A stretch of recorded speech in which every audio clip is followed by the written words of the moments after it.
Hello everybody, जय जवान serial 7। इस सीरियल के माध्यम से हम आप सबको ये पहुंचाना चाहते हैं कि aid to civil authority, civil military liaison, police और फौज के आपस में अच्छे संबंध कैसे बने और जो मनमुटाव या इस तरह की जो घटनाएं बढ़ रही हैं वो कम कैसे हो।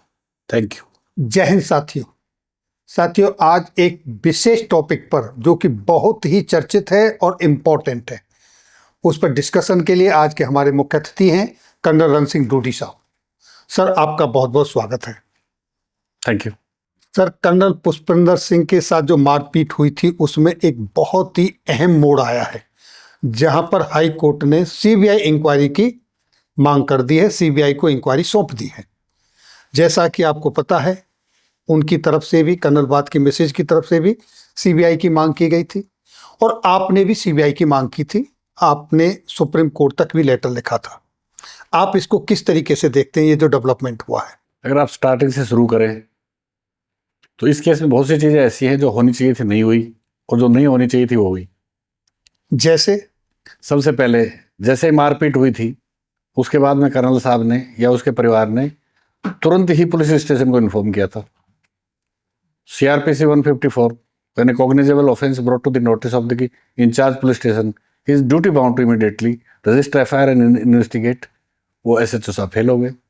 वहाँ पर एक ASI साहब आए थे ग्राउंड पर देखने के लिए। वो जा करके एक DSP साहब ने स्टेटमेंट लिया था। कर्नल साहब की मैम साहब SSP के पास में गए थे। सेक्शन 33 सेज कि anybody superior to SHO he can also exercise the power. तो इसमें SHO साहब के साथ साथ SSP साहब भी फेल हो गए हैं, और SSP साहब ही नहीं, यहाँ तक कि कुछ एक्सटेंड तक DGP साहब भी फेल हो गए। सर, इस पे हम पहले काफी डिस्कशन कर चुके हैं। GOC पटियाला ने भी SSP नानक साहब को बुलाया था, तो वहां क्या रिजल्ट निकल के आया? देखिए, सबसे पहले तो आज आप लीगल डिस्कशन के लिए आपने बुलाया। लीगल पॉइंट ऑफ व्यू से इसका कोई महत्व नहीं है। GOC को कोई पावर नहीं है SSP को बुलाए, और SSP को कोई पावर नहीं है GOC के पास में जाए। और अगर GOC ने बुला लिया था, SSP गया और उसने कहा कि इसके FIR लिखिए, और उसके बाद में SSP साहब ने कमिट किया और वापस आके बदल गए, then he doesn't deserve to be officer. या उस SSP के ऊपर कोई न कोई ऊपर से दबाव रहा होगा, जो कि इस केस में लग रहा है। अगर उसके ऊपर कोई दबाव था तब भी उन्होंने 166 का अपराध तो किया है। सर, SSP साहब ने FIR भी करवाई और कुछ लोगों को सस्पेंड भी किया, लेकिन FIR में ना तो किसी का एड्रेस लिखा गया, वो चीजें मेंशन नहीं की गई जो वो जानते थे। FIR भी गोल मोटोल हुई। इस पर आप क्या कहना चाहेंगे? देखिए, सबसे पहले FIR ढाबे वाले की तरफ से हुई थी। मारपीट तो कर्नल साहब के उसके बेटे की हुई थी। तो पुलिस ने उस केस को डाइवर्ट करने के लिए, लोगों की आंख में धूल झोंकने के लिए ढाबे वाले की तरफ से FIR की, और उस FIR के अंदर लिखा कि अननोन लोग थे, जिससे कि जांच में उन अननोन लोग हमें मिले नहीं, एड्रेस पता है नहीं, और FIR लग जाती। कुछ समय के बाद वो लोग भूल जाते। इसी तरह से जनरल साहब को इंश्योर करना चाहिए था कि जब SSP साहब ने वायदा किया, FIR नहीं लिखी, तो क्या किया उसने? GOC पटियाला को चाहिए था कि उसका एक आदमी था, is a subject to army act, ये should order court of inquiry, और कोर्ट ऑफ इंक्वायरी ऑर्डर करके जिन लोगों ने मारपीट किया था वो पहचानते थे। ये should have summon the police under army act 135।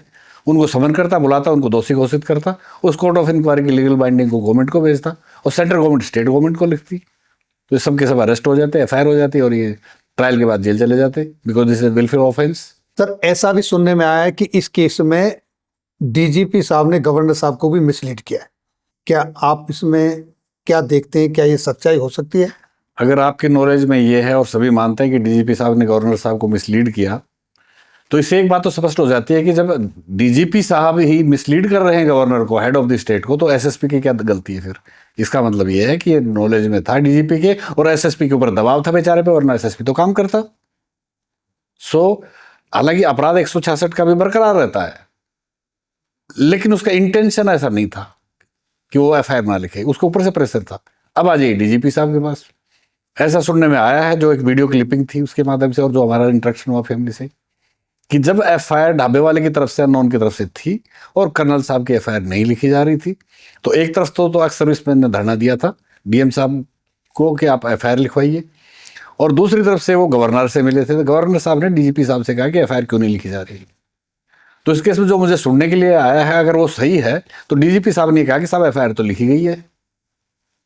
तो या तो DGP साहब ने झूठ बोला, या DG साहब को ही लोगों ने झूठ बताया था कि एफआईआर हो गई है, या तो डीजीपी साहब को भ्रमित रखा गया। अगर डीजीपी साहब भ्रमित थे तो नीचे वाले मिली भगत थी, और डीजी साहब भ्रमित नहीं थे, खुद गवर्नर को भ्रमित करना चाह रहे थे, तो वो गवर्नमेंट के प्रेशर में थे। लेकिन गवर्नर साहब ने यह कहा कि मैं राजस्थान स्टेट का होम मिनिस्टर रह चुका हूं और मैं जानता हूं एफआईआर क्या होती है। ढाबे वाले की तरफ से नहीं, इनकी तरफ से एफआईआर लिखी, उसके बाद एफआईआर लिखी गई थी। तो इसमें कौन दोषी है कौन नहीं है, ये इस पर मैं कमेंट नहीं कर रहा, पर मैं लीगल पॉइंट ऑफ व्यू से बता रहा हूं कि अगर डीजीपी की नॉलेज में था कि कोई संज्ञेय अपराध हुआ है तो डीजीपी साहब को चाहिए था कि वो खुद एफआईआर करा देते। ठीक इसी प्रकार से एसएसपी साहब ने कहा कर्नल साहब की वाइफ को कि आप जाइए थाने में एफआईआर, अरे भाई आपके पास में 33 की पावर है, टेल योर एसएचओ कि आप एफआईआर लिखिए और एफआईआर की कॉपी लेके मेरे पास में आ जाइए, मैडम बैठी इनको हैंडओवर करिए। प्रोटोकॉल लिस्ट आप देखेंगे तो कर्नल इज मस्ट जूनियर। आज अगर वो डीआईजी प्रमोट हो गया तभी कर्नल से जूनियर है, तो क्या आपको इज्जत नहीं है अपने से सीनियर अफसर का? Are we not the government, you are state government, we are the central government. Protocol में आप हमसे बहुत नीचे हैं। हमारे मेम साहब आपके पास रिक्वेस्ट कर रहे हैं कि उनके पति को पीट दिया, बच्चे को पीट दिया, और आप उनको कह रहे हैं थाने जाइए। तो इसमें एसएसपी साहब की खुद की गलती थी, खुद की नीयत खराब थी, ऊपर से प्रेशर था। ये तो वो जानते हैं, ये तो एसएसपी साहब भी बता सकते हैं या उनकी सरकार बता सकती है। लीगल पॉइंट ऑफ व्यू से ऐसा नहीं होना चाहिए था सर, ऐसा मुझे लगता है। सर इस केस में तो जब ये कोर्ट में केस गया तो वहां पर जज भी बदले गए हैं, ये आपकी नॉलेज में है? देखिए मेरी नॉलेज में ये था कि पहले जज साहब थे, उन्होंने 2 बार डेट लगी और 2 बड़े स्ट्रॉन्ग ऑब्जर्वेशंस लिखे थे। उसके बाद में रोस्टर्स चेंज होते रहते हैं, या कोई भी कारण रहा होगा, दूसरे जज साहब के पास में आए। एक सोशल मीडिया में किसी उनके परिवार के सदस्य ने कहा कि पहले जज साहब के स्ट्रॉन्ग रीजन थे, फिर उसके बाद में जज साहब बदली हो गए और उन्होंने चंडीगढ़ ट्रांसफर कर दिया। तो देखिए इस बात से मैं बड़ा सहमत हूँ। पुलिस एक बहुत बड़ा ऑर्गेनाइजेशन है, बहुत अच्छा ऑर्गेनाइजेशन है। पुलिस में 2-4 लोग खराब हो सकते हैं, फौज में भी हो सकते हैं। तो आप एक पूरे ऑर्गेनाइजेशन को ये नहीं कह सकते कि सब ऑर्गेनाइजेशन खराब है, आप पंजाब पुलिस खराब है, चंडीगढ़ पुलिस खराब है, पूरे ऑर्गेनाइजेशन को खराब नहीं बता सकते, कुछ लोग खराब हो सकते हैं। तो जज साहब ने अपने दिमाग से सोचा, वो ऊपर बैठे हैं सबको देख रहे हैं कि let's give a fair chance to Chandigarh. Chandigarh में अगर आपको कोई जांच होती है तो सब लोग पटियाला के इंसिडेंट से ही पास में थे, सारे विटनेस तुरंत बुलाओ और चार्जशीट कर दो। तो उन्होंने जो उस टाइम पे फैसला दिया वो भी सही था, और आज अगर उन्होंने सीबीआई को ट्रांसफर कर दिया वो भी सही है, क्योंकि जब चंडीगढ़ पुलिस को एक रिस्पॉन्सिबिलिटी दी गई थी तो ऐसा सुनने में आया कि उन्होंने 307 हटा दिए, उन्होंने अरेस्ट नहीं किया, 12 लोग सस्पेंड हुए थे, उनके खिलाफ एफआईआर नहीं हुई, एसएसपी साहब के खिलाफ एफआईआर नहीं हुई। तो ऐसी स्थिति में जब यूटी पुलिस, और वैसे भी यूटी पुलिस काम कर भी नहीं सकती थी, क्योंकि सेक्शन 158 में जो चार्जशीट फॉरवर्ड होती है उस चार्जशीट का फॉरवर्ड करते इमीडिएट सुपीरियर। अब शिवरान साहब के जो इमीडिएट सुपीरियर थे वो कंवर मैडम थे, वो आईपीएस थे, she is from Punjab, she is on deputation for 3 year. जो शिवरान है ये 2015 बैच के आईपीएस हैं, मैडम उनसे 2 साल सीनियर है 13 की, नानक साहब 11 के हैं और भी ज़्यादा सीनियर है। तो 2 साल के बाद में मैडम को वहीं पर जाना है, नानक साहब उनके सुपीरियर अथॉरिटी होंगे, सीनियर अफसर होंगे। तो as it is it was not a fair. ये सभी को पता है कि पुलिस की डेपुटेशन पंजाब की है, एसएसपी की डेपुटेशन पंजाब की है, चंडीगढ़ के अंदर डीएम की हरियाणा की है, यूटी कार्डर से का ये ऑफिसर जाता है जो कि एडमिनिस्ट्रेटर होता है, एडमिनिस्ट्रेटर चीफ एडमिनिस्ट्रेटर होते हैं गवर्नर साहब। तो ये तो सबको मालूम था उस टाइम, उनके वकील को बताना चाहिए था। इन लोगों को जो पीड़ित थे इनको एप्लीकेशन लगानी चाहिए थी।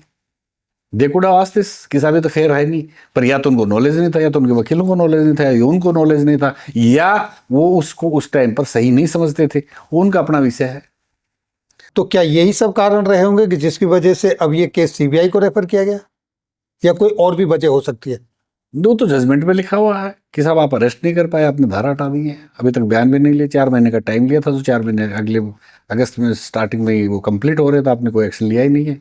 तो आप ये शो कर रहे हैं कि there is a slackness on part of your duty and there is a cooperation to the accused, कि आप उनको अरेस्ट नहीं कर रहे। तो जजमेंट में ही लिखा हुआ है कि सीबीआई में ट्रांसफर क्यों किया गया। That's bone of contention and that's a cause of action that high court has intervened and transfer. तो अब आप इस केस को आगे कहाँ देख रहे हैं? क्या इसमें आपको आगे आउटकम निकलता हुआ दिखाई दे रहा है? देखिए साहब ये तो भविष्य की बात है, ऊपर वाला ही जानता है, no one knows about the future, but speculations होती है कुछ। मैं ये समझता हूँ कि हमने काफ़ी कोऑपरेट करने की कोशिश की, काफ़ी बताने की कोशिश की है, लेकिन देयर आर 2 थिंग्स। क्योंकि हम एक पॉलिटिकल पार्टी में रन कर रहे हैं, उनको ये ना लगे कि हम पॉलिटिसाइज कर रहे हैं, हमारा कोई इंटरेस्ट है, एट द सेम टाइम हम मदद भी करना चाह रहे हैं। तो बड़ी ट्रिकी सी सिचुएशन थी, जो लोग इफेक्टेड है वो करें। वैसे कर्नल साहब की पिटाई हुई, बच्चे की पिटाई हुई, पूरा परिवार पीड़ित है, बहुत दुख की बात है, ये नहीं होना चाहिए था, हम उनके साथ है। But at the same time ये घटना ये एक वरदान भी साबित होगी, क्योंकि अब लोगों को ये पता लग गया है कि पुलिस वाले भी कानून से ऊपर नहीं है। देखिए, वही 4 इंस्पेक्टर जाते हैं और इनकाउंटर करके आते हैं, उन्हीं को डीएसपी का पद दिया जाता है, उन्हीं को 10-10 लाख का रिवार्ड दिया जाता है, उन्हीं को एसएसपी साहब स्टेज के ऊपर उन्हीं कपड़ों में बैठ करके उनके साथ में फोटो खिंचाते हैं दिन में, और शाम को जब मारपीट हो जाते हैं उन्हीं कपड़ों में इंस्पेक्टर साहब हैं, वो कहते हैं हाई कोर्ट में एफिडेविट देते हैं मैं पहचानता नहीं। और वही ड्रग पेडलर्स हैं, वही कर्नल बताने के बाद में आइडेंटिटी कार्ड छीन के ले जाते हैं, मारपीट भी करते हैं। तो एक 4 इंस्पेक्टर के पास में इतनी ताकत कहाँ से आ गई, जो IPC, CrPC, army act, human act और सबसे ऊपर हो गए? ये सीबीआई जब जांच करेगी तो पता लग जाएगा। तो सर, इसमें आर्मी ने जो अपनी भूमिका निभानी चाहिए थी, क्या वो वाकई अपनी भूमिका निभाई? जब एक सर्विंग कर्नल साहब की पिटाई हुई तो कुछ तो रेस्पॉन्सिबिलिटी बनती है। सबसे पहले तो it's a matter of army act. अगर person subject to army act is immune from arrest and he is immune from misbehaviour public, public is supposed to respect. जो लोग बाहर विदेश घूम के आए हों या जिन्होंने पढ़ा हो, सुना हो, देखा हो, जितने भी डेवलप कंट्री है वहां पर अगर कोई सैनिक कॉम्बैट ड्रेस में जाता है, खड़े होते हैं और तालियां बजाते हैं, स्वागत किया जाता है। एयरक्राफ्ट में, ट्रेन में सबसे पहले उन्हें बैठाया जाता है।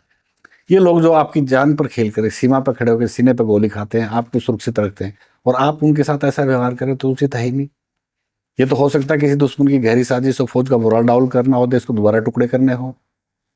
इन्होंने एक कॉन्फ्रेंस की डीजीपी साहब ने मिलकर के और उनके chief of staff western command में, आप मुझे बता दीजिए कौन से कानून में थी कॉन्फ्रेंस?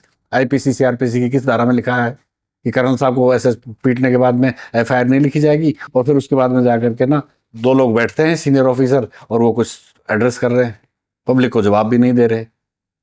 किस धारा में बैठे थे वो दोनों, और क्या किया उन्होंने? उसका क्या मतलब निकला इसका?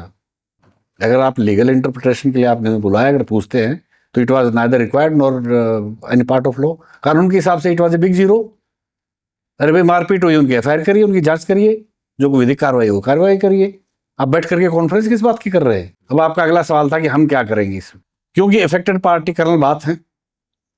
हमने जो पहले भी गवर्नर साहब को चिट्ठी लिखी उसको कर्नल बात को कॉपी दी है, एक जनरल पनाग साहब ने चिट्ठी लिखी थी उनको भी दिया।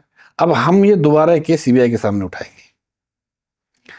Next thing I am going to do is I am going to write a letter, state of Punjab through chief secretary and DGP, state of Haryana, state of UT, और हम उसमें कहेंगे कि साहब, और CBI director, home minister through CBI director, हम उसमें कहेंगे कि साहब देखिए 12 लोगों को सस्पेंड किया था एफआईआर 6 के खिलाफ, उनका नाम जोड़ दीजिए। एसएसपी साहब को मालूम था, एसएचओ को मालूम था, उन दोनों ने 166 की गलती की, उनके एफआईआर कर दीजिए। डीजीपी साहब के बारे में हम कोई बात नहीं करना चाह रहे, उच्च अधिकारी, सीनियर अधिकारी 2 दिन में रिटायर हो जाएंगे, और उनकी भी अपनी कोई प्रॉब्लम रही होंगी, वो भी आर्मी अफसर के बेटे, इतने खराब नहीं हो सकते, पर इस केस में है खराब, उनका अपना कोई कारण हुआ होगा। ठीक इसी प्रकार से शौरान के साथ में 3 लोग लगे हुए थे जो उसके सबॉर्डिनेट थे। इन्होंने ना अरेस्ट किया, ना एडिशनल एफआईआर की उनके खिलाफ, तो इन्होंने भी उनके साथ में अबेटमेंट ऑफ ऑफेंस किया हुआ है। 166 तो है ही, 218 भी अपने साथियों को बचाने वाला, तो ये भी सारे दोषी हैं। और इससे ऊपर जो एसएसपी चंडीगढ़ है वो भी दोषी है। 158 में it was her duty to supervise, उन्होंने ऐसा कुछ नहीं किया, तो उनके खिलाफ भी एफआईआर होनी चाहिए। हाई कोर्ट ने कहा था कि चीफ सेक्रेटरी डीजीपी चंडीगढ़ करेंगे, उन्होंने क्या किया? उनके खिलाफ भी होना चाहिए। अब उन्होंने एक एसओपी निकाल दी है। What is this SOP and why you to write this SOP? कानून की किस धारा में है ये? अरे आईपीसी, सीआरपीसी के अंदर प्रोविजन काम करिए, किसी ने मारपीट की उसे एफआईआर करिए। अब क्या कहना चाह रहे हैं एसओपी करके कि आप तुरंत एफआईआर करेंगे? हमने 10 चिट्ठियां लिख दी उसको कि एसएसपी नानक के खिलाफ करिए एफआईआर, हो क्यों नहीं कर रहे? शौरान के खिलाफ करनी चाहिए, उसने अपना काम नहीं किया, अरेस्ट नहीं किया उन लोगों को, करिए। ये सिर्फ आई ओवर्स है। ऐसे उड़ीसा में उन्होंने एसओपी बनाई है। भाई हुआ यू, तो पार्लियामेंट हो, पार्लियामेंट से ऊपर हो, कानून से ऊपर हो, कानून प्रोविजन उनको लागू नहीं कर रहे, हमने एसओपी बना दी, अपना काम करिए भाई। उसने कहा कि पुलिस फौज की बाप है। अरे नहीं भाई, अगर तुम बाप हो पुलिस वालों फौज के, तो जब तुम्हारे ऊपर कोई लॉ एंड ऑर्डर की सिचुएशन कंट्रोल से बाहर जाती है तो फिर फौज को क्यों बुलाते हो? तुम तो बाप हो। पर ये एक दरोगा ने कहा, एक सब इंस्पेक्टर ने कहा, दूसरे एक सब इंस्पेक्टर में से पूरी राजस्थान पुलिस गलत नहीं हो सकती। हो सकता है उसने शराब भी रखी हो सकता है उसने आवेश में कर दिया हो सकता है हमारा जवान गया उसने ठीक से बात नहीं की हो। अब इसको लीगल पॉइंट को आप देखते जाइए, एक एनालिसिस भी होता है। आज की तारीख में हमारा जवान बेंगलोर में पिटा, हमारी पूरी फौज उसको रिट्रीव नहीं कर पाई।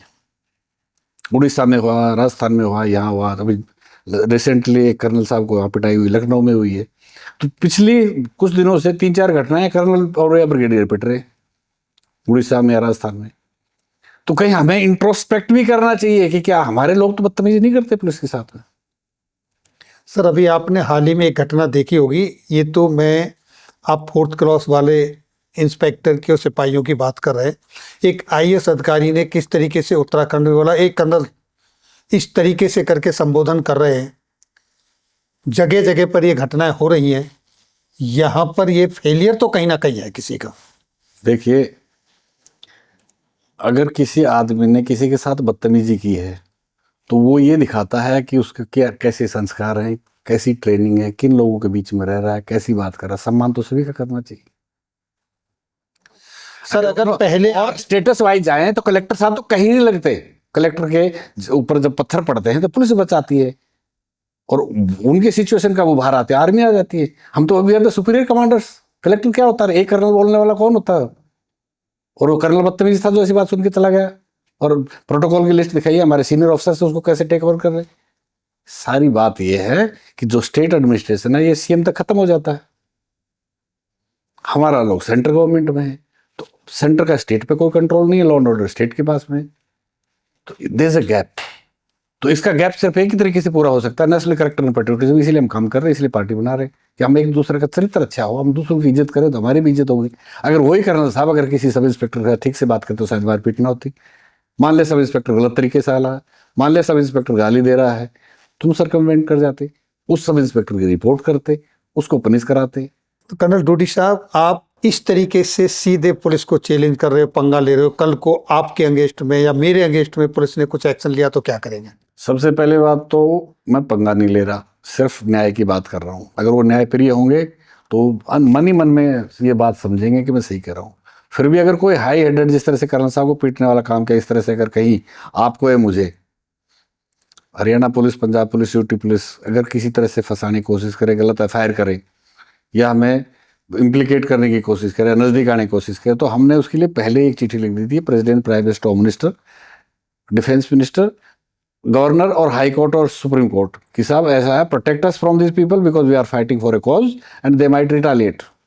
तो हमने सब लोगों को पहले ही सूचित कर दिया कि अगर इन स्टेट की पुलिस अगर कोई एक्शन लेती है हमारे अगेंस्ट या अपने बैचमेट के थ्रू यहाँ कुछ कार्रवाई कराते हैं या अपने गुंडे बदमाश भेज के कुछ पीटते हैं, हम पर अगर कुछ होता है आप दोनों पर, हम पर, तो ये कौन करवाएंगे? ये पंजाब पुलिस कराएगी, पहले बता दिया हमने।